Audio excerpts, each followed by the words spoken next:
அண்மைச் செய்தி. கூடுதலாக 20 எம்பிக்கள் எனும் வாய்ப்பை தமிழ்நாடு இழந்துவிட்டது. தமிழ்நாட்டிற்கு கூடுதல் எம்பிக்கள் கிடைக்காமல் செய்ததை கொண்டாடுகிறீர்களா என இபிஎஸ் கேள்வி எழுப்பியுள்ளார்.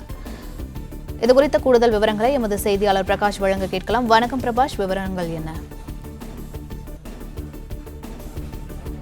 தொகுதி மறுவரையறை சட்ட மசோதா நேற்றைய தினம் நாடாளுமன்றத்தில் தோல்வியடைந்த நிலையில தற்போது அதிமுக பொதுச் செயலாளர் எடப்பாடி பழனிசாமி இது குறித்து எக்ஸ் வலைதளத்தில் பதிவிட்டிருக்கிறார். கூடுதலாக 20 எம்பிக்கள் எனும் வாய்ப்பை தமிழ்நாடு இழந்து இருக்கிறது. தமிழ்நாட்டிற்கு கூடுதல் எம்பிக்கள் கிடைக்காமல் செய்ததை கொண்டாடி இருக்கிறீர்களா என முதலமைச்சர் மு.க.ஸ்டாலினை நோக்கி எடப்பாடி பழனிசாமி கேள்வி எழுப்பியிருக்கிறார். அரசியல் அதிகாரம் மற்றும் எம்பிக்களினுடைய எண்ணிக்கையை 50% அதிகமாக்கும் வாய்ப்பை தமிழ்நாடு இழந்துவிட்டதாக எடப்பாடி பழனிசாமி பதிவிட்டிருக்கிறார். தமிழ்நாடு தனது அரசியல் அதிகாரத்தை அதிகரிப்பதற்கான வாய்ப்பையும் தனக்கு நியாயமாக சேர வேண்டிய கூடுதல் 20 நாடாளுமன்ற உறுப்பினர் இடங்களையும் பெறுவதற்கான வாய்ப்பை இழந்திருக்கிறது. பிரதமர் வழங்கிய 50% கூடுதல் இடங்களை பெறுவதற்கான பொன்னான வாய்ப்பை நாம் இழந்திருக்கிறோம் என்று எடப்பாடி பழனிசாமி பதிவிட்டிருக்கிறார். முதலமைச்சர் திரு மு.க.ஸ்டாலினை நோக்கி பல்வேறு கேள்விகளை எடப்பாடி பழனிசாமி எழுப்பியிருக்கிறார். முதலமைச்சர் மு.க.ஸ்டாலின் கைப்பயவையாக செயல்பட்டு இந்த வாய்ப்பினுடைய முக்கியத்துவத்தை உணராமல் அதனை கண்மூடித்தனமாக முதலமைச்சர் ஸ்டாலின் எதிர்த்ததாக எடப்பாடி பழனிசாமி பதிவிட்டிருக்கிறார். ஏற்கனவே 1998 ஆண்டில் அப்போதைய பிரதமர் வாஜ்பாய் அவர்களுடைய தலைமையில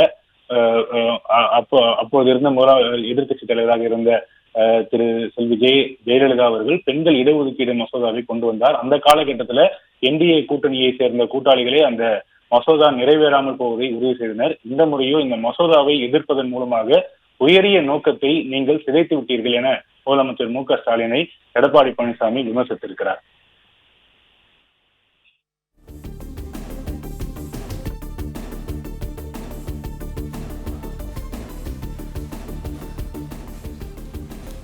அரசியல் அதிகாரம் மற்றும் எம்பிக்களின் எண்ணிக்கையை 50% அதிகமாக்கும் வாய்ப்பை தமிழ்நாடு இழந்துவிட்டதாக இபிஎஸ் தெரிவித்துள்ளார். இதுகுறித்த மேலும் கூடுதல் விவரங்களை எமது செய்தியாளர் பிரகாஷ் வழங்க கேட்கலாம். பிரகாஷ், மேலும் விவரங்களை சொல்லுங்க.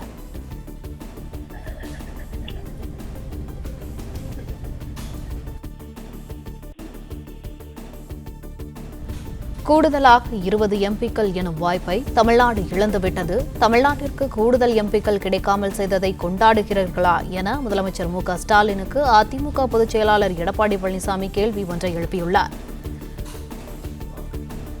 இதுகுறித்த கூடுதல் விவரங்களை எமது செய்தியாளர் பிரகாஷ் வழங்க கேட்கலாம். பிரகாஷ், இதுகுறித்த கூடுதல் விவரங்கள்.